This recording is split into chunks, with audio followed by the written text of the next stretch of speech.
Hi, everyone. I hope you're doing great. It is December. I wasn't sure if I wanted to do like a Vlogmas kind of episode or what I wanted to do, but I knew I needed to kind of get back on YouTube, just be really consistent as much as possible. So I thought now would be a good time to do that. Only because this conversation has come up a whole lot. And if you listen to my podcast, which is Harbor for the Arts, you can go to Harbor for the Arts, which is HARBOUR for FOR. You can go listen to all of the episodes, and we have different themes for different months. So, definitely in September, October, November, we talked a lot about what I'm going to talk about today. And this isn't really a podcast because it kind of weirds me out how it's just so weird to me how you can make a video and like people always talk alone in their videos anyway, but then it became a podcast only because you're holding a mic, but really it's just a video. So I don't know. But anyway, so I really thought it was an important conversation to continue to have. And this episode, if you haven't been following the podcast, I guess, first of all, visit the podcast, listen to the episodes, download the episodes, and remember our merch store is up. So it's Harbor for the Arts. You can follow the link in the bio on the podcast episode or go to Harbor for the Arts Shopify store. And yeah, I would love your support. That would be great. Follow me on, Instagram, Harbor for the Arts, and also Bree Cooper, mezzo soprano. And then also on TikTok, it's Bree Cooper, mezzo soprano. But to our topic today, which I think is very timely, and the more and more I talk about it, and I've talked about this for so many years. I even talked about it in my TV show. If you don't know, I have a TV show, a podcast, all of that. And it's normalizing that transition that many artists have to make in their careers.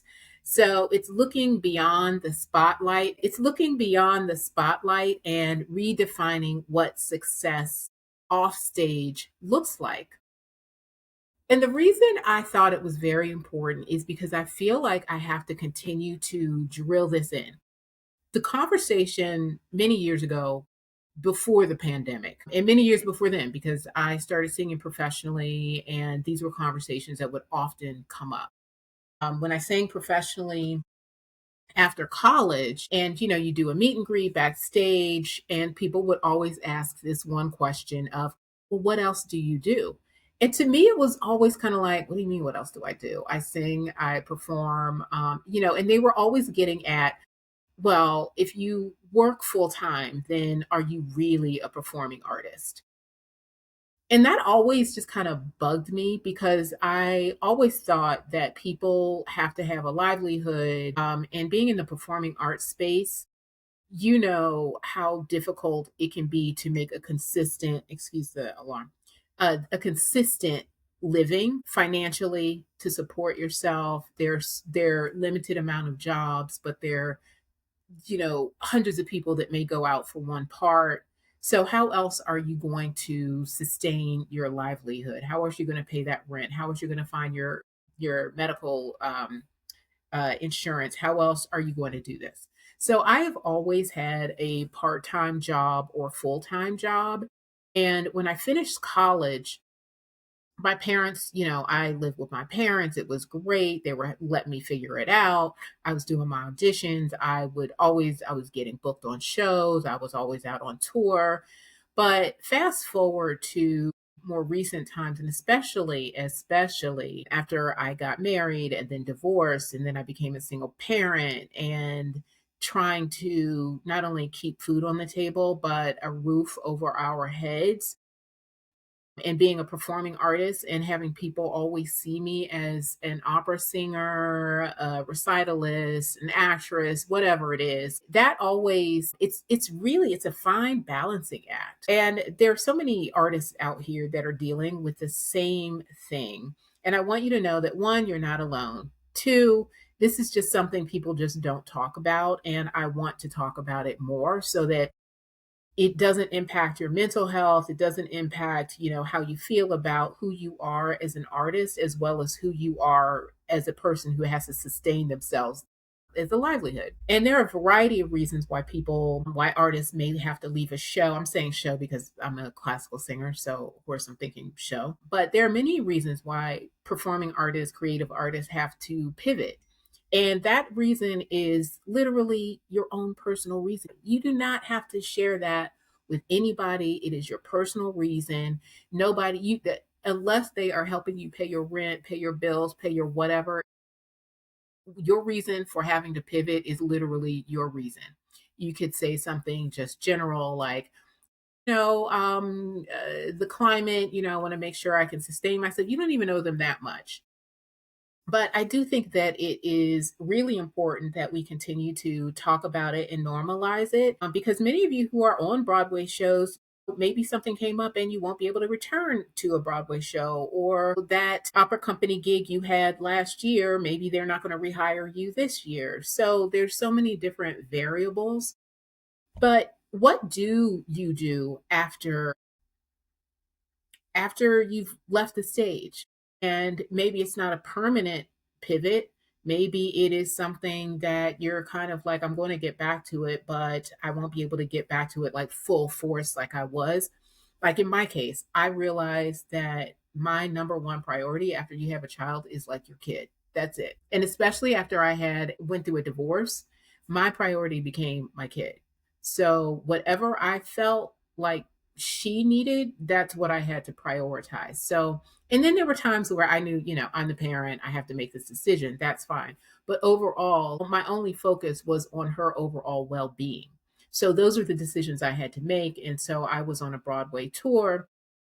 That was great. But then I realized like that lifestyle wasn't going to be helpful for her. So, then what was I going to do? So, I had to stop touring. I did a lot of concert work, a lot of recital work, which is awesome. And it was very beneficial for me to do that. But of course, with concert work, opera work, you may go for a role and then that's it. Or especially concert work, they'll hire you for one concert and you go do that, you get paid, that's it. You don't know when sometimes the next one is coming on, especially if you don't have a manager or an agent. So I've worked with agents off and on, but honestly, I haven't found that click that I really am seeking with an agent. And I just haven't found that yet. So I do a lot of it myself as an independent artist. It's quadruple harder for me because, many auditions these days are you can't submit your information if it's not solicited. So if they don't reach out to you, they really don't want to hear from you. You can go do the general auditions, and then you're dealing with ageism depending on your age. There's just a whole lot of stuff. So I did want to just dive into that a little bit, and hopefully this video will help someone. Please share it. I would love for you to become a subscriber if you would like to do that. That would be amazing. Thank you. And I will try to post as often as I can. Right now, I would say realistically, maybe once a week or, whenever I feel like uploading, I will do that. But I also work full time. And this is something I've always had to do. I've always had to balance it. It is something that for a long time I wouldn't share that with anybody because number one, sometimes it confuses the employer. And that's the thing. Like if you're going to have to work full time, take the time to find an employer that gets it, like that really gets it. I work in arts administration, they get it. There are many other employers that I've had in the past that got it. So the very first employer that I had when I was living in New York, they ran an insurance company. I mean, it was such a great partnership because at the end of the day, they always told me, no matter what, what do you need to do to continue with your voice lessons, your coachings? And then I found a coach and a voice teacher that was literally 5 blocks from my job. So I worked it out with them that I would go to like a voice lesson one day a week And then the opposite week, I would go to a coaching, which was happened to be in the same building. So it was great. And this is what I did on my lunch hour for years. And I would do auditions and as long as it didn't impact what I needed to get done for work, it was fine. They allowed me to go to my auditions between like whenever my lunch period was. They were like, if you can do that during your lunch period, go, be free, go do it. And they always reminded me that no matter what, that's the passion. Like that's it. The job will there will be a job that, you'll be able to have, but sometimes there's only one time for an opportunity. And I remember when I got my first Broadway show, a Broadway tour, and I was kind of reluctant to tell the managers, but the managers were like, "You have to do it. What are you talking about?" I mean, just really amazing. So hopefully all of you will be able to find something like that. And if it doesn't, like it's not worth it, quite frankly.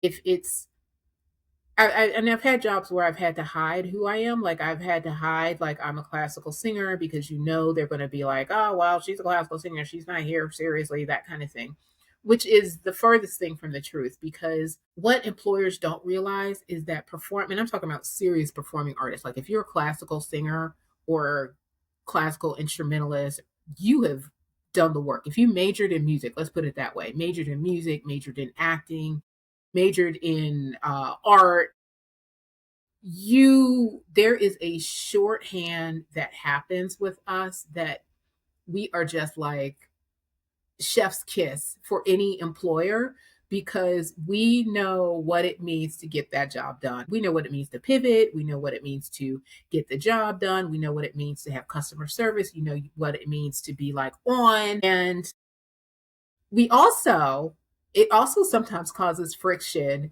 with coworkers because they're not used to the level that we bring in our jobs.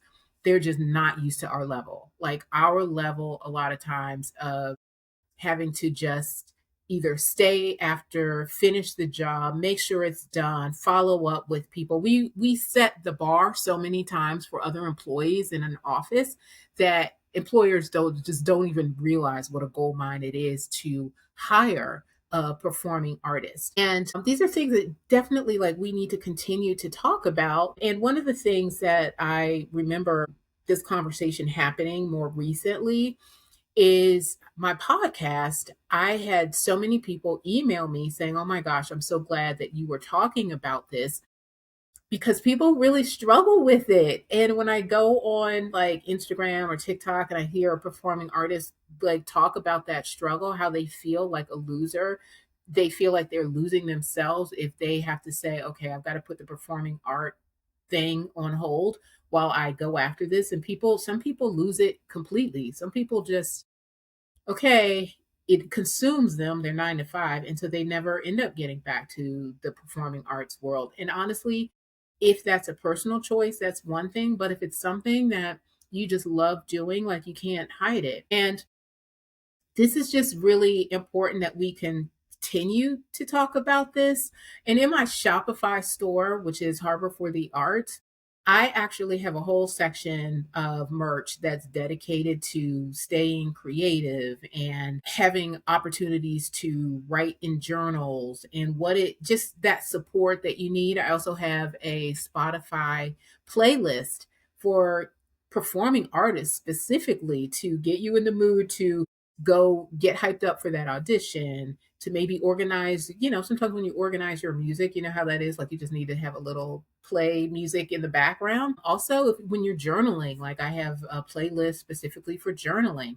So definitely go check that out. And it's just so incredibly important. And I'm looking at my notes right now. So if you're wondering what I'm doing, the emotional side of understanding what it means to be okay with balancing everything is really important as well. We want to know that just because you're going to focus on, okay, I've got to raise money for like my rent, my mortgage, food on the table, my kid, all of that. We also want to make sure that you know that it is really important that you have a voice in what you want to do and how you want to pace yourself. So many opportunities that are out there for you to pursue if you are not going to be touring anymore, if you just want to. And that's the other thing. I really kept my foot in the door of performing. So I didn't ever stop performing. I just had to go about it a different way. Like I wasn't going to be on tour for the most part, but I said, okay, I can focus on concert work or things that would allow me to take my daughter with me. Now she's older, so that doesn't happen anymore. But I actually enjoy where I'm working full time now. I mean, there's so many things that I didn't realize about before that that is going to be very helpful for those of you who may be transitioning from, let's say, even if you're transitioning from college to like a legit, like I'm going to be a performing artist kind of thing. And let's say it doesn't happen that fast. Find a job that offers your 401k. Find a job that offers a 403b. Find a job that offers that FSA. Find a job that offers those benefits. I'm so grateful to be working for an organization that, pays for our health insurance. They pay a discount of our dependent health insurance. They do so much. And especially when like all of us are performing artists, like for me, I have an MBA. So it's not too far out of my wheelhouse what I have to do at work. But at the same time, there are people who are performing artists and they are working in analytics, they're working in marketing, they're doing so much that don't lose hope of that. The cool thing is that it's a new vendor and the cool thing is that we were talking, and it turns out the account rep is a dancer. She is doing amazing work. She's teaching dance. She is performing, but she has that 9 to 5, and she has a family. And I think no matter how you have it work out, like it just has to work for you. And then when you get to the next step, like you'll know when that is. It may not even be returning to the stage. It may be, hey, I've learned as much as I can from this organization. Let me go to another organization. You may find yourself really happy with where you are. And you have to feed both. Now, I do tell people all the time, I can always tell when a performing artist is really struggling balancing both because what happens is that your job consumes you with the responsibilities, but you're also not taking time out to go to a voice lesson, go to a coaching, feed that creative spirit, which is what Harbor for the Arts does for people who are working full-time artists. I wanted to create this space so that people can go, listen, feel inspired to continue to have their foot in the door of the performing arts or the creative arts. I just think that's really, really important. And so I can always tell someone when, and I always ask that question. I'm like, well, what are you doing for your performing arts side of, you're doing all the admin stuff. That's great. But maybe why you feel so tired is that you don't have a creative outlet for you.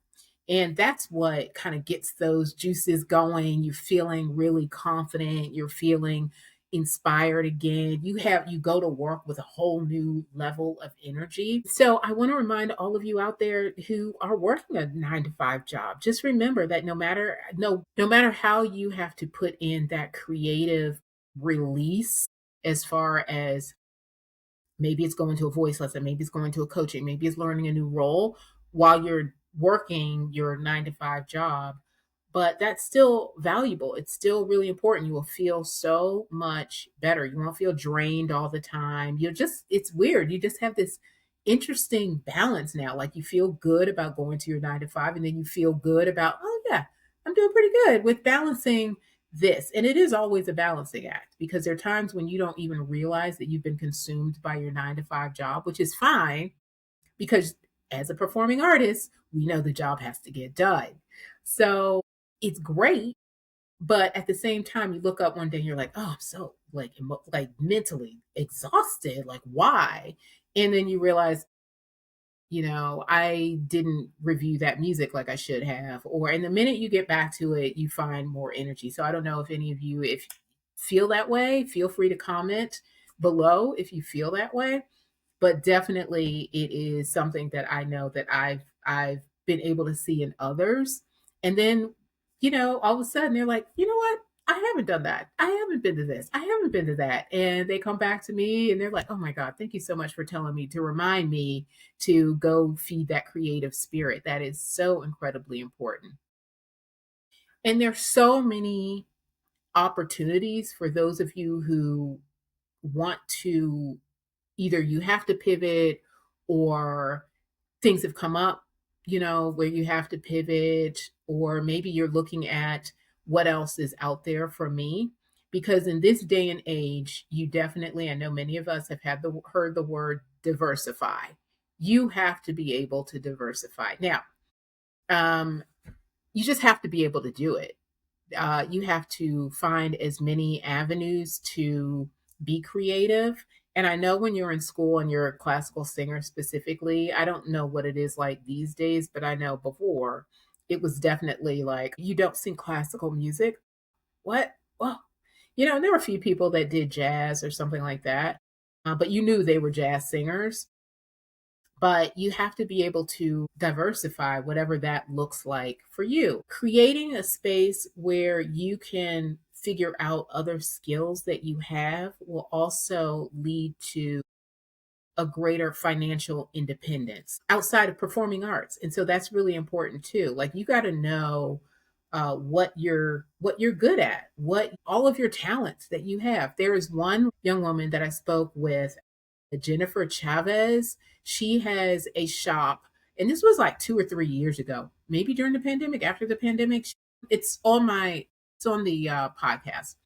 But I spoke with her about her business, her small business, and she was in school at the time. She was in grad school at the time, and she had such a cute shop that she set up. So she learned more about herself as a businesswoman, as someone who has all of these other creative gifts that she can share. I thought that was really important. There's another actress that I spoke with, and this is like, I used to work with her, but she is like, you'll see her on TV all the time or in a movie or something. But we worked together, and I invited her to be, I think she was the first guest I ever had back in 13 when I first started this podcast. And it wasn't originally called Harbour for the Arts, it was also called Opera Luscious. So she talked to me about her business when she goes on movie sets, and then she started this jewelry business, and the jewelry business took off. I mean, huge distribution outlet, supply chain, all of that. And she always liked crafts, but I think when she found more time for herself in between breaks on set and setting up for the next scene and all that, she just dug into doing that. And then it became this really great, profitable business. So don't look at the, I have to work a 9 to 5. I'm not on tour right now. And even if you are on tour, now's a great time to discover some of your other gifts that you have to monetize them. So I think that's enough for today. I think this is 26 minutes. When I can afford to hire an editor, you'll probably see a little bit more continuity in the content. But right now, this is what we have. This is what we're working with. And sometimes you just have to get it done. So this podcast, not this podcast, but this episode for YouTube is primarily just to get me back in the flow of things. And I really miss my YouTube audience. I miss uploading a lot. And I've been on here for years, but I don't have many subscribers. So that would be awesome if you could subscribe. Tell your friends to subscribe. And I think we're going to talk more about topics like this, which are really, really important. I hope you enjoyed it. Leave your comments below, please. I would love to hear from you. If you shared this, please have your friends leave a comment, what you think, and let me know your experience of having to work full time, or someone who's considering maybe pivoting from the performing arts space to something that's maybe more like a traditional job or whatever. So feel free to ask your questions, because hindsight 2020, I have a lot of answers. Plus, like I mentioned, I even went back to school to get my MBA, only because so many people were getting their performance masters. And I was kind of like, I can already sing. Why am I getting the masters in performing, like performing opera? Why am I getting a master's? I can go find a voice teacher. I can go do all of that. So for me, that didn't make sense. I decided to get my MBA. And that was years after I was performing. I decided I wanted to get my MBA. So yeah, leave your comments. I hope you enjoyed it. Go check me out on Instagram. Go check me out on TikTok. Feel free to leave a message below. Send me an email. You can send the email to either harborforthearts@gmail.com. Well, yeah, just send it there. HARBOUR for the arts @gmail.com. Okay, thanks. Bye.